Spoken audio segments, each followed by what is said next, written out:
कहमस ने इब्ने बुरैदा से, उन्होंने यहया बिन यामुर से रिवायत की।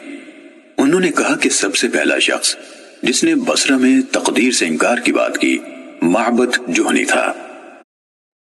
कहमस ने इब्ने बुरैदा से, उन्होंने यहया बिन यामुर से रिवायत की। उन्होंने कहा कि सबसे पहला शख्स जिसने बसरा में तकदीर से इनकार की बात की माबद जुहनी था।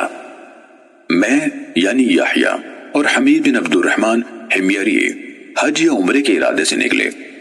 हमने आपस में कहा, काश रसूलुल्लाह सल्लल्लाहु अलैहि वसल्लम के सहाबा में से किसी के साथ हमारी मुलाकात हो जाए तो हम उनसे तकदीर के बारे में इन आजकल के लोगों की कही हुई बातों के मुतालिक दरियाफ्त कर लें।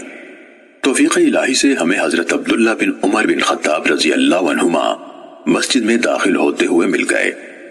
मैं और मेरे साथी ने उनको दरमियान में ले लिया। एक उनकी दाएं तरफ था और दूसरा उनकी बाएं तरफ। मुझे अंदाजा था कि मेरा साथी गुफ्तगू का मामला मेरे सुपुर्द करेगा। चुनाचे मैंने अर्ज की, ऐ अबू अब्दुर्रहमान, ये अब्दुल्ला बिन उमर रजी अल्लाह अन्हुमा की कुन्नियत है। वाकई ये है कि हमारी तरफ कुछ ऐसे लोग जाहिर हुए जो कुरान मजीद पढ़ते हैं और इल्म हासिल करते हैं, और उनके हालात बयान किए। उन लोगों का ख्याल है कि तकदीर कुछ नहीं, यानी हर काम नए सिरे से हो रहा है, यानी पहले से इस बारे में ना कुछ तय है ना अल्लाह को इसका इल्म है। इब्ने उमर रजी अल्लाह अन्हुमा ने फरमाया, जब तुम्हारी उन लोगों से मुलाकात हो तो उन्हें बता देना कि मैं उनसे बरी हूं और वो मुझसे बरी हैं।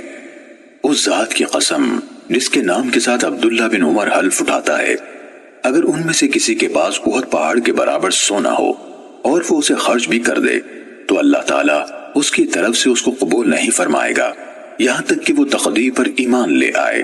फिर कहा, मुझे मेरे वालिद उमर इब्ने खत्ताब रजी अल्लाह अन्हु ने बताया, एक दिन हम रसूलुल्लाह सल्लल्लाहु अलैहि वसल्लम की खिदमत में हाजिर थे कि अचानक एक शख्स हमारे सामने नमूदार हुआ। उसके कपड़े इंतहाई सफेद और बाल इंतहाई स्याह थे। उस पर सफर का कोई असर दिखाई देता था, न हम में से कोई उसे पहचानता था, हत्ता कि वो आकर नबी अकरम सल्लल्लाहु अलैहि वसल्लम के पास बैठ गया और अपने घुटने आपके घुटनों से मिला दिए और अपने हाथ आप सल्लल्लाहु अलैहि वसल्लम की रानों पर रख दिए और कहा, ऐ मोहम्मद सल्लल्लाहु अलैहि वसल्लम, मुझे इस्लाम के बारे में बताइए। रसूलुल्लाह सल्लल्लाहु अलैहि वसल्लम ने फरमाया, इस्लाम यह है कि तुम इस बात की गवाही दो कि अल्लाह ताला के सिवा कोई इबादत के लायक नहीं और मोहम्मद सल्लल्लाहु अलैहि वसल्लम उसके रसूल हैं। नमाज का एहतिमाम करो, ज़कात अदा करो, रमजान के रोजे रखो, और अगर अल्लाह के घर तक रास्ता तय करने की इस्तिताअत हो तो उसका हज करो। उसने कहा, आपने सच फरमाया। हजरत उमर रजी अल्लाह अन्हु ने कहा, हमें उस पर ताज्जुब हुआ कि आपसे पूछता है और खुद ही आपकी तस्दीक करता है। उसने कहा, मुझे ईमान के बारे में बताइए। आपने फरमाया, ये कि तुम अल्लाह ताला, उसके फरिश्तों, उसकी किताबों, उसके रसूलों और आखिरी दिन यानी यौम क़यामत पर ईमान रखो और अच्छी और बुरी तकदीर पर भी ईमान लाओ। उसने कहा, आपने दुरुस्त फरमाया। फिर उसने कहा, मुझे एहसान के बारे में बताइए।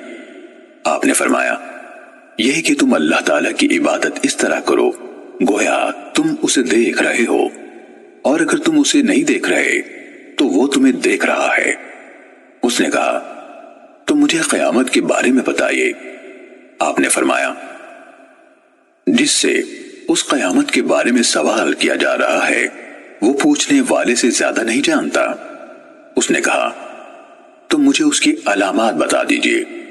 आपने फरमाया, अलामात ये है कि लौंडी अपनी मालिका को जन्म दे, और ये कि तुम नंगे पांव, नंगे बदन, मोहताज बकरियां चराने वालों को देखो कि वो ऊंची से ऊंची इमारतें बनाने में एक दूसरे के साथ मुकाबला कर रहे हैं।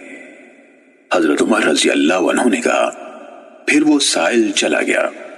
मैं कुछ देर उसी आलम में रहा।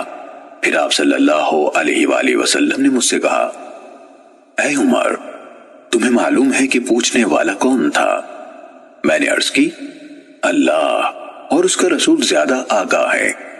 آپ صلی اللہ علیہ وآلہ وسلم نے فرمایا، وہ جبرائیل تھے، تمہارے پاس آئے تھے، تمہیں تمہارا دین سکھا رہے تھے۔ صحیح مسلم حدیث نمبر 93۔